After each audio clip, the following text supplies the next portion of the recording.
Pendant 27 longues années, un homme a dormi sur le sol froid d'une cellule.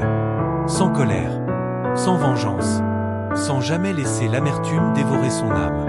Robben Island, une île battue par les vents au large de l'Afrique du Sud. Ici, le temps se déforme.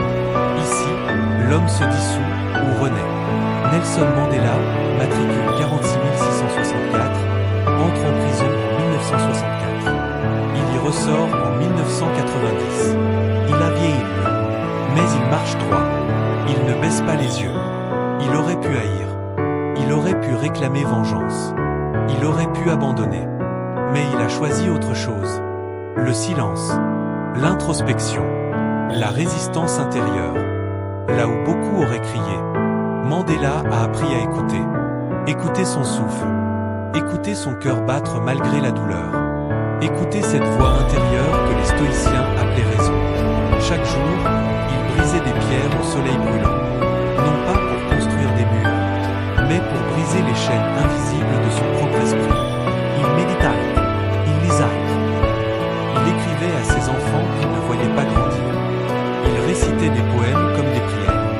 Et dans le noir, il pardonnait. Non pas pour libérer ses bourreaux, mais pour rester libre en lui-même.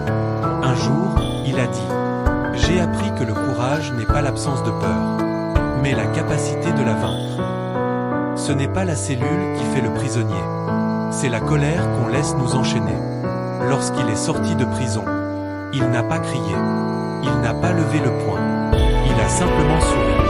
Et quand il est devenu président, il a tendu la main à ses anciens ennemis, parce que la paix ne naît pas de la vengeance, mais du pardon guidé par la sagesse. Le stoïcisme, ce n'est pas fuir l'émotion, c'est choisir de ne pas être son esclave. C'est rester calme au cœur de la tempête. C'est décider de qui nous sommes, même lorsque tout semble nous être enlevé. Nelson Mandela ne s'est jamais déclaré stoïcien, mais il l'a incarné par la discipline, par la maîtrise, par son choix de rester maître de lui-même quand tout l'appelait à se briser. Et il nous laisse une leçon. Je suis le maître de mon destin. Je suis le capitaine de mon âme.